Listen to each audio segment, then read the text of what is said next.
কবি আর্যতীর্থ।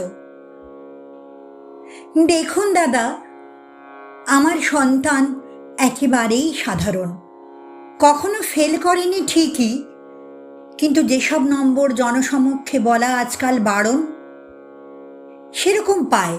মানে ওই 60 থেকে 80, 90 হবে আগামীতে, তার নই প্রত্যাশী। কারণ আমি তো জানি সন্তানটি আমার অতি সাধারণ।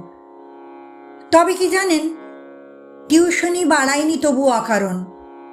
কারণ আইআইটি বা নিট যত করি খিটখিট, ওতে ওর জায়গা হবে না।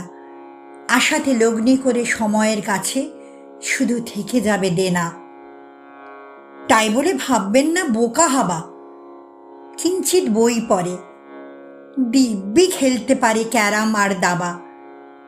আশেপাশে কি হচ্ছে সে খবরও রাখে। দেখেছি খাওয়াতে ছোটে সে মা হারা কুকুর বাচ্চাকে।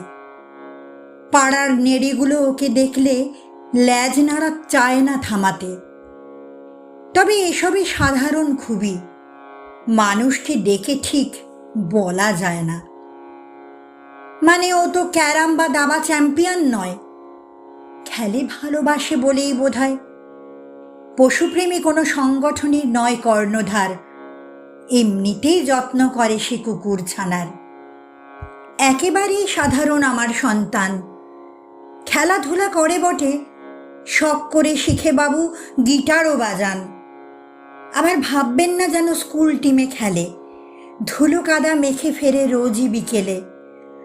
তবুও খেলাতে সে এমন কিছু না, না হবে ঝুলন গোস্বামী, না মারাদোনা। গিটারেও বাজাবে না কঠিন রাগিনী। মোট কথা, আগামীর তারকা সে নয় কোনো দিনই। স্রেফ মোটামুটি হয়ে থেকে যাবে কৈশোর পেরিয়ে আজীবন। বলছি তো, সন্তানটি আমার দাদা খুবই সাধারণ।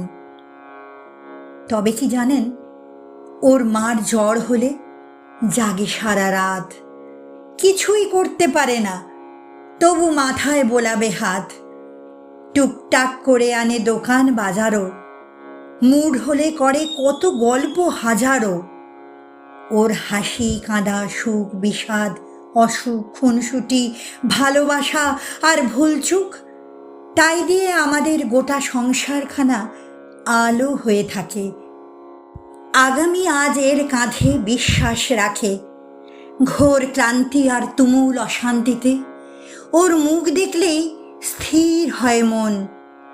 তাই স্টেজে বন্ধুরা ওঠে, ও বসে হাততালি দিচ্ছে যখন, আমি ওর পিঠে হাত রাখি। আমারই মতন ও খুব সাধারণ। সত্যি বলছি দাদা, খুবই সাধারণ। নমস্কার।